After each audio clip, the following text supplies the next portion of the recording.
নমস্কার বন্ধুরা, আমি আপনাদের সাথে আছি তন্ময় আর আপনাদের ট্রাভেলার জাদু ইউটিউব চ্যানেলে সবাইকে স্বাগত। প্রতিবারের মতো চলে আসলাম আরও একটা নতুন ইন্টারেস্টিং ভিডিও নিয়ে।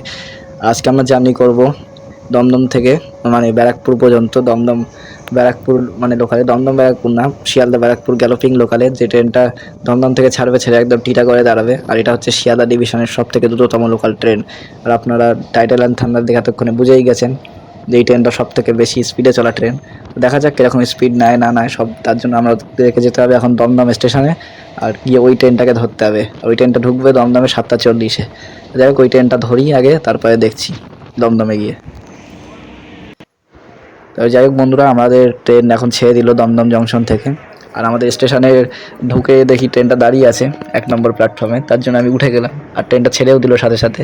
তাই জন্য আর ভিডিওটা আমি ট্রেনে উঠেই স্টার্ট করলাম। যাই হোক বন্ধুরা, দমদম জংশনের কোড হচ্ছে ডিডিজে। আর দমদম জংশন থেকে অনেকবার অনেক কথাই বলেছি যে দমদম হচ্ছে দক্ষিণ দমদম পৌরসভার মধ্যে পড়বে। আর এখান থেকে সারাদিনে 6 লাখ লোক যাওয়ার আশা করে, 6 থেকে 7 লাখ লোক। আর দমদম হচ্ছে তৃতীয় ব্যস্ততম রেলওয়ে স্টেশন ইস্টার্ন রেলওয়ের মধ্যে। আর যাই হোক, এখানে মেট্রো পেয়ে যাবেন দমদম থেকে। আর এখান থেকে লাইন আলাদা হয় বেসিক্যালি, অনেকবারে অনেক কথাই বলেছি যে একটা লাইন আজকে আমরা যাচ্ছি নৈহাটির দিকে, আর একটা লাইন চলে যায় ডানকুনির দিকে, আর একটা চলে যায় বারাসাত হাসনাবাদ লাইন। আবার ওই লাইনটাই বনগাঁও যায়। আর পেছনের দিকে লাইনটা চলে যায় ডাউনের শিয়ালদার দিকে, আর একটা লাইন চলে যায় চক্করেল হয়ে কলকাতার দিকে স্টেশনের দিকে। যাই হোক, এই হচ্ছে দমদমের ইনফরমেশান। আর এরপরে আমি আর কভার করব না কোনো হল্ট। এরপরে আপনাদেরকে গিয়ে দেখাবো ডাইরেক্ট টিটাগড়ে, কারণ আমাদের ট্রেন এখন বেলঘড়ি, আগরপাড়া, সোদপুর, খড়দা পর্বত 4টে স্টেশন স্কিপ করবে। এই ট্রেনটা সব থেকে স্পিডে চলা ট্রেন, কারণ এটা একসঙ্গে 4টে স্টেশন স্কিপ করছে। আর এই ট্রেনটা আগে দমদম জংশনেও থামতো না, কারণ এই ট্রেনটার আগে শিয়ালদা থেকে ছাড়তো একেবারে ডাইরেক্ট গিয়ে থামতো টিটাগড়ে, আর কোথাও থামতো না। দমদমে পর্যন্ত থামতো না দমদম জংশনে। তার কারণে এই ট্রেনে অনেকে উঠে অনেকে প্রবলেমে পড়তো। তার কারণে টিটাগড়ে হল্ট দেওয়া হয়েছিল, যারা ব্যারাকপুর না চলে গিয়ে যারা টিটাগড় নেমে অন্য ট্রেন ধরে নিতে পারে তার জন্য। কিন্তু এখন বর্তমানে এই ট্রেনটার হল্ট দমদম জংশনে দেওয়া হয়। তাই জন্য বন্ধুরা, কোনো ভয় নেই। আপনারা যদি উঠেও পড়েন ভুল করে এই ট্রেনে, তাহলে আপনারা গিয়ে টিটাগড়ে নেমে পড়তে পারেন। আর যদি তার আগে যদি কারোর বাড়ি থাকে বেলঘড়িয়া, সোদপুর, আগরপাড়া, খড়দায়, তাহলে তাদের একদম ওঠা একদম এই ট্রেনে উচিত হবেই না। দেখ, বেলঘড়িয়াটা স্কিপ করা দেখাচ্ছি আপনাদেরকে, দেখুন তেমন একটা স্পিডে স্কিপ করছেন না। আশা করি ফার্স্ট হল্ট বলে একটুখানি স্লো রেখেছে, না স্পিড নিয়েছে। যাই হোক, দেখা যাক কীরকম স্পিডে চলে। না বন্ধুরা, ভালোই স্পিডে চললো। আর এরপরে আগরপাড়া স্কিপ করা দেখাবো, সোদপুর, খড়দা 4টে স্কিপ করা দেখাবো। আমি আজকে কভার করতে আসিনি মেনলি স্টেশনগুলো, আমি আজকে কভার করব হচ্ছে কত স্পিডে চলবে ট্রেনটা, সেই স্পিডটা দেখানোর জন্য এসেছি। একটু দ্রুততম লোকাল ট্রেন, আর সঙ্গে আপনারাও যাচ্ছেন। কেমন লাগছে অবশ্যই কমেন্টে জানিয়ে দেবেন বন্ধুরা। আর কারা কারা এই ট্রেনে চড়েছেন তারা অবশ্যই আমাকে জানিয়ে দেবেন। এই ট্রেনটা 7:40 ঢুকে দমদমে, আর শিয়ালদা থেকে যারা আসবেন তারা অবশ্যই 7:33 বলে দিলাম। দেখুন আগরপাড়াও স্কিপ করে যাচ্ছে, স্পিডটা জাস্ট দেখুন একবার।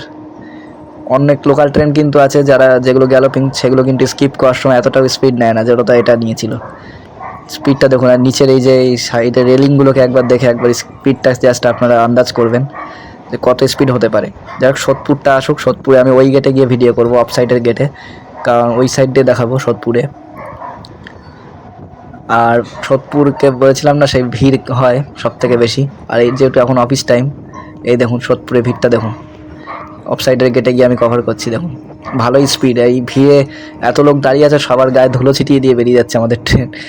যাই হোক, ঝড়ের বেগে যাচ্ছে, পুরো ঝড়, পুরো আগুন, একদম বনগাঁ রানাঘাট টু ফেল এর কাছে।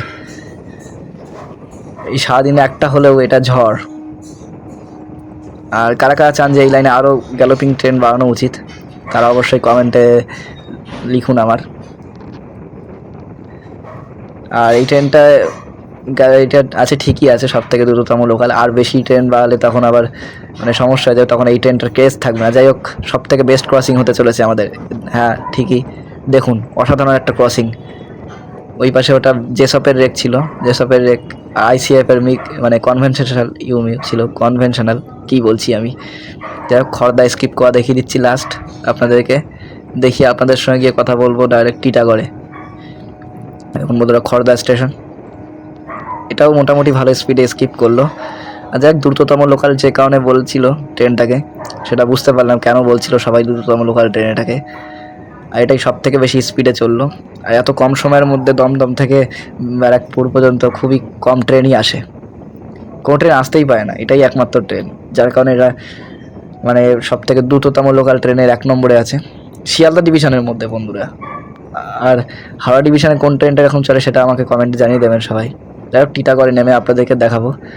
আর সামনে আর একটা ক্রসিং হবে, আই থিঙ্ক দেখতে পাচ্ছি এটা ট্রেন অনেকটা দূরে দেখা যাচ্ছে। ওইটা ক্রসিংটা দেখি আপনাদের সঙ্গে গিয়ে কথা বলবো টিটাগড়ে নেমে। আর টিটাগড়ে নামছি কারণ ব্যারাকপুরের আগেই অন্য ভিডিওতে কভার করে দিয়েছি আমি, আরও ভিডিও করতে হবে, সেই সবগুলোতে কভার করে দেবো ব্যারাকপুর, যার কারণে ব্যারাকপুর অবধি যাচ্ছি না আমি, টিটাগড়ে গিয়ে আপনাদেরকে দেখাবো। তো যাই হোক, এই জায়গাটা একটু স্লো হয়ে গেল ট্রেনটা আমাদের, যেহেতু এখানে ডেট পয়েন্ট আছে ওই জন্য। আর টিটাগড়ে আমাদের ট্রেন থামবে, আর টিটাগড়ের পরে আর স্পিডও নেবে না, যার কারণে দেখানোর কোনো মানেই হয় না। আর দেখুন বন্ধুরা, এদিকের অফিস টাইমের ট্রেন তাও ভালোই মানে ফাঁকা আছে, ভিড় খুব একটা নেই, 2জন করে দাঁড়িয়ে আছে গেটে, এক একটা গেটে ফাঁকাই আছে, আমাদের এদিকে ট্রেন ফাঁকাই থাকে, খুব একটা ভিড় হয় না। যাই হোক, টিটাগড় ঢুকুক, তারপরে আপনাদেরকে দেখাচ্ছি। টিটাগড় ঢুকলে তারপরে আপনাদের সঙ্গে নেমে কথা বলছি।